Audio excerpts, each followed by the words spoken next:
E aí pessoal, tudo bem? Aqui é o engenheiro civil Luiz Fernando.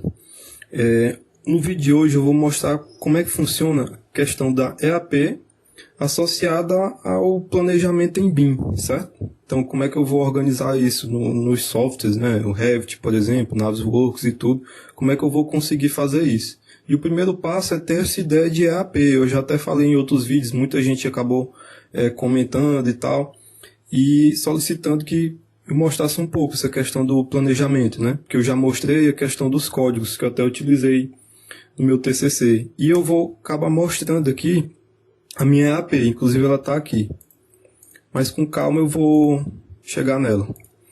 Enfim, para quem está iniciando aí, questão da EAP. EAP é estrutura analítica de projeto. Basicamente, você vai pegar um projeto, ou seja, uma coisa que tem meio e fim, né? Não pode ser uma atividade rotineira, tem que ser uma atividade que tenha um fim, e você vai subdividir ela. Você vai dividir até chegar nas atividades que você quer controlar. Eu vou fazer uma abordagem mais prática, não vou ser tão teórico, então você tem que entender qual é o seu objetivo. Uma das coisas que você tem que ter em mente é a questão de escopo, a ideia de escopo. Você tem que colocar realmente tudo que vai ser executado, então, e da maneira que você vai controlar. Então muita gente acaba tendo problema, às vezes até em serviços pequenos, reforma, construção pequena, porque não consegue definir bem o escopo. Então você tem que saber exatamente o que vai ser feito. Parece simples, mas ter essa organização aí é primordial. Na verdade é o primeiro passo para tudo. Então eu até mostrei aqui alguns exemplos, né, de EAP bem simples. Lembrando que isso aqui é uma coisa muito particular. Você vai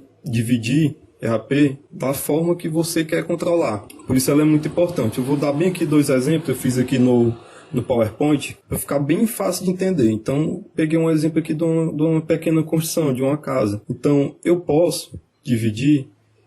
Nesse exemplo são 3 serviços: instalação elétrica, revestimento, por exemplo, um piso, sei lá, e pintura.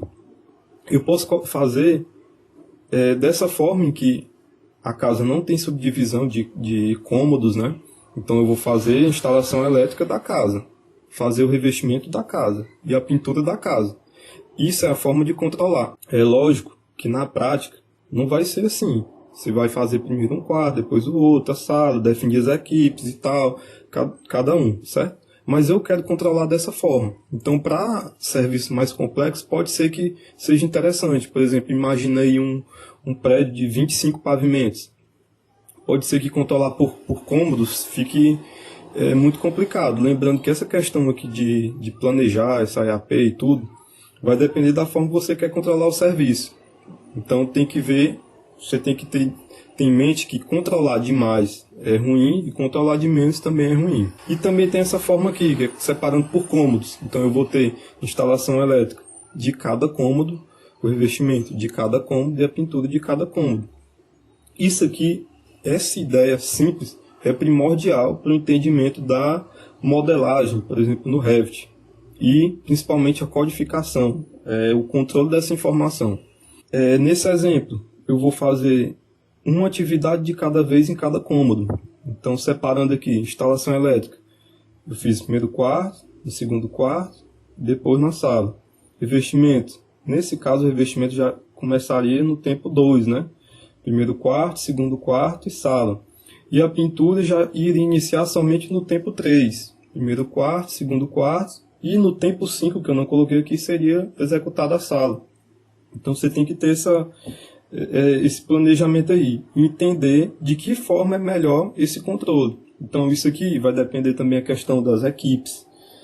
Se você está controlando mais de uma casa ou não, essa construção de uma única casa. Isso tudo vai influenciar na escolha dessa divisão de EAP. Certo? O outro exemplo, que é mais simples.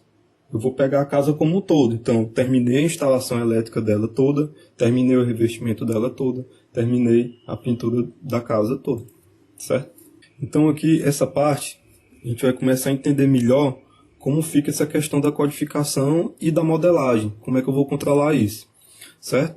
Então, a gente vai ver aqui os serviços, instalação elétrica, por exemplo, com uma codificação. Geralmente eu coloco como título de exemplo, né, os 2 primeiros dígitos relacionados ao serviço e os 2 últimos dígitos relacionados à localização. Então a gente vai ver aqui nesse exemplo instalação elétrica 01. Então, ó, 01, 01, 01. Estou tratando de instalação elétrica, serviço em si.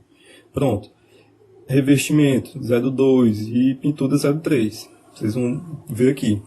E aí, quando a gente vai para a localização, ou seja, onde esse serviço vai ser executado, nessa EAP aqui, dividida em ambientes, quarto 1, quarto 2 e sala, cada ambiente tem uma codificação. Então, todos os serviços do quarto 1, 01, quarto 2, 02 e da sala 03 no final.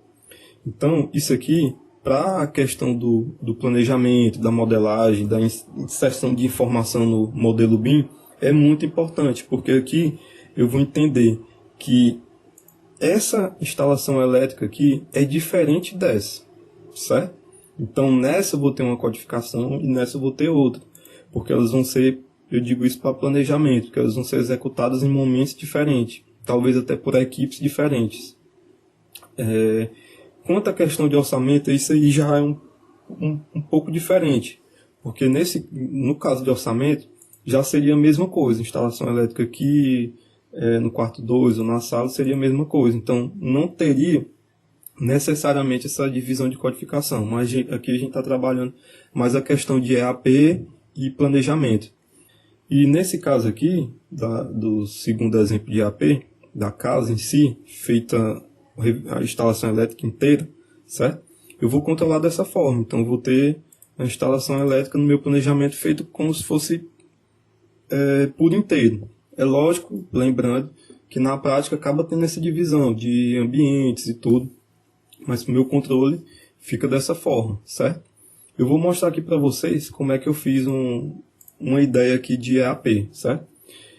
Quando a EAP começa a ficar muito grande, acaba ficando um pouco complicado fazer aquela divisão eu digo, visual. Vocês estão vendo aqui, certo?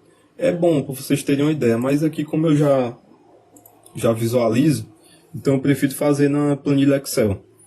Aqui eu separei, por exemplo, superestrutura, paredes e painéis, instalações, argamassa. Eu coloquei, na verdade, de uma forma mais abrangente possível. Então quem já utiliza EAP ou está estudando isso já há algum tempo, vai ver que aqui eu utilizei alguns recursos de uma forma que não é tão recomendada. Por quê? Um exemplo, eu peguei um pacote e dividi em outro pacote, certo? Quem já deu uma olhada aí como é que funciona a EAP, não é recomendado transformar um pacote em outro, porque não tem sentido. Tem sentido quando você vai ramificar, ou seja, transformar um pacote em mais de um, ou seja, de 2 ou 3, mas transformar só um em outro não tem tanta vantagem. Nesse caso aqui eu fiz de propósito, porque essa EAP aqui eu estou realizando para uma forma mais geral, ou seja, eu quero dar a oportunidade de um usuário, né, no caso do meu aplicativo, possa pegar essa EAP aqui e transformar ela de acordo com a obra, dos serviços e tudo. Então vamos supor que parede. Lá tem uma parede que não seja de alvenaria, sei lá, gesso acartonado, um exemplo. Então nesse caso dessa obra específica, a codificação que eu coloquei aqui, cada nível, né, tem uma codificação e depois vai se somando até chegar no código do serviço em si, já seria diferente. Em vez de ser 02 e logo depois 01 de alvenaria, poderia ser 02 e aumentar aqui gesso acartonado e ficar 02, entendeu? Então é como se eu estivesse dando a opção de encaixar outros pacotes aqui. Por isso que eu fiz essa modificação, vamos dizer assim. Você consiga manobrar essa codificação, certo? Isso aqui eu fiz para o meu TCC. E aí, essa é a primeira parte do código, que eu fiz aqui com 8 dígitos, né? Com 4 níveis, cada nível com 2 dígitos. E aí, quando a gente vai para a localização, eu tenho um código relacionado a pavimento, porque o meu foco era edifício de múltiplos pavimentos, e um código para apartamento, ou seja, um serviço executado no pavimento 1 pode ter códigos diferentes, de acordo com o apartamento. Ou seja, se eu quiser controlar um edifício que tenha 4 apartamentos por pavimento, que é esse exemplo aqui, então eu vou ter para o pavimento 1, eu vou ter o código 01, E para cada um desses apartamentos vou ter uma codificação de 01 a 04, certo? Isso aqui me dá essa codificação aqui completa. O que eu estou fazendo aqui? Eu estou gerando um código para cada serviço que eu quero controlar.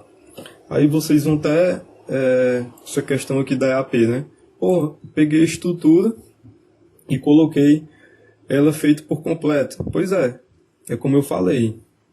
Aquela questão da casa, feita a instalação elétrica inteira. Vai depender da forma que você quer controlar. Nesse caso aqui, eu achei melhor controlar a execução inteira de pilar, viga e laje, certo? Então, quando tiver tudo concluído, é que eu vou ter feito, certo?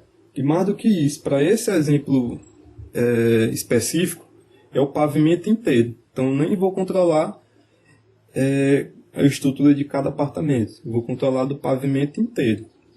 Enfim, já no caso, por exemplo, da piscina, que cada apartamento tem uma piscina, para esse exemplo aqui, de alvenaria de periferia, alvenaria interna, já é diferente. Então, já vou ter para cada apartamento. Outra coisa que chama atenção, alvenaria de periferia e alvenaria interna. Pois é, o único serviço a gente pode acabar separando. Então, essa ideia de AAP não fica ligada à questão do orçamento. Vai depender de como você vai executar. Então, eu posso executar a alvenaria de periferia em momentos diferentes da alvenaria interna, certo? Em apartamentos, para quem já trabalhou com isso, prédio de múltiplos pavimentos, acontece de ter mais ou menos metade de apartamentos modificados. E em alguns casos, quando não se tem uma programação muito boa, pode acontecer de esses apartamentos modificados atrasarem a questão do projeto, modificar, enfim. E aí o que você faz? Vai fazendo a periferia, vai subindo com a periferia e a alvenaria interna fica depois quando recebe o projeto. Ou então uma equipe, enfim, isso depende muito, é muito particular. Vai depender de como é que fica a divisão de equipe e tudo. Basicamente a EAP funciona assim. Não adianta eu chegar, utilizar toda a questão teórica e tal, e dividir essa estrutura aqui em vários pequenos serviços e tal, se isso não vai ser utilizado. Então, por isso que, como eu falei, a minha abordagem é muito prática.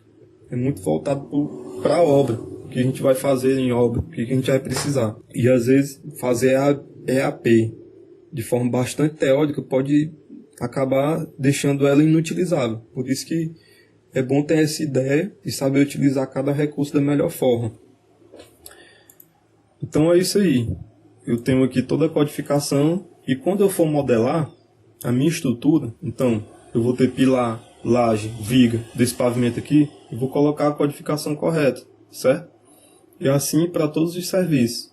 Isso aqui vai me auxiliar muito. Essa questão de ideia de codificação, a ideia de que o serviço vai ser executado em um momento diferente, então eu tenho que tratar ele como se fosse um elemento diferente. Isso aí vai mudar muito o meu raciocínio na hora de entender a questão, no exemplo do Revit, o que é parâmetro de tipo, o que é parâmetro de instância, como é que eu vou utilizar cada um, certo? Isso aí é que eu acho interessante conhecer e saber utilizar a ideia de EAP e de escopo. Então, pessoal, obrigado para quem acompanhou o vídeo. Deixa o like, compartilha aí com os amigos. Se tiver gostado, deixa um comentário.